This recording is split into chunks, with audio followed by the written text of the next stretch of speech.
Bonjour à toutes et à tous et bienvenue sur Tremplin TV.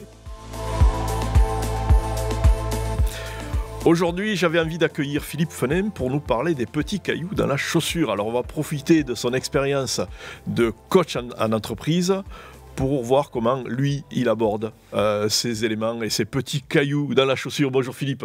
Bonjour Patrick. Ça va bien? Bien et toi? Bienvenue sur Tremplin TV. Merci beaucoup de m'accueillir. Avec grand plaisir. Philippe, ces fameux petits cailloux dans la chaussure, comment on gère ça? Alors, les petits cailloux dans la chaussure, on en a tous dans notre vie professionnelle.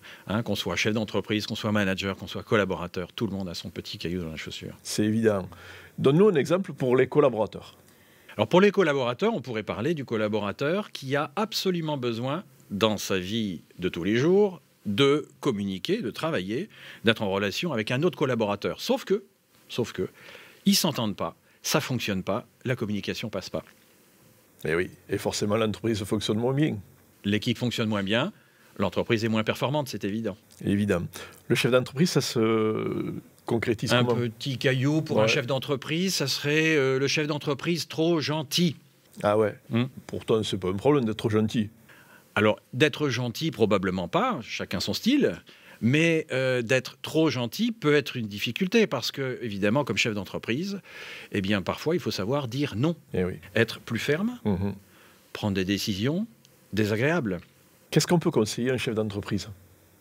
Alors, pour le chef d'entreprise, typiquement celui dont on a dit qu'il était trop gentil, eh bien, en fait, il peut apprendre à être non pas moins gentil, il va garder cette qualité-là qui est première chez lui, mais à devenir plus ferme, avoir moins peur des conflits, par exemple, parce que souvent c'est ce qui se passe avec ce manager trop gentil. Il n'aime pas les conflits, toutes les choses un peu désagréables, il n'est pas à l'aise pour les faire.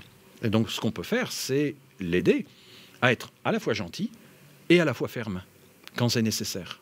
Les collaborateurs, comment on peut, une idée de gestion de crise comme ça? Alors, une gestion de crise entre deux collaborateurs qui ne se parlent plus du tout, par exemple, eh bien, là aussi, on peut les aborder et travailler avec l'un, puis avec l'autre, puis les deux ensemble, sur un plan d'action progressif qui leur permet chacun de prendre conscience de finalement qu'est-ce qui fait que je n'arrive pas à communiquer avec mon collègue. Il y a des choses parfois tout à fait simples qu'on peut mettre en œuvre, mais qui réellement, dans la durée, parce que ce qu'il faut, c'est qu'évidemment, ce soit fait dans la durée.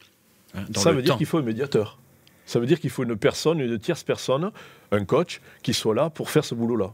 Exactement. Ouais. Il est à la fois médiateur et à la fois, il est là pour justement les aider à prendre conscience de ce petit caillou dans la chaussure, dont on n'a pas forcément conscience au départ. Ok.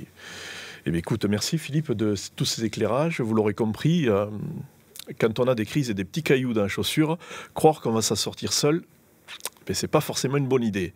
Et c'est là qu'il faut faire appel à un expert, un coach en entreprise, et forcément qui va vous aider à trouver des solutions, à la fois avec vos collaborateurs, mais aussi à vous aider à mieux vivre l'entreprise au quotidien. Merci Philippe. Merci Patrick. Et puis j'ai hâte pour une autre nouvelle émission avec un nouveau conseil. Avec plaisir. Bonne journée à tous et à bientôt sur Tremplin TV.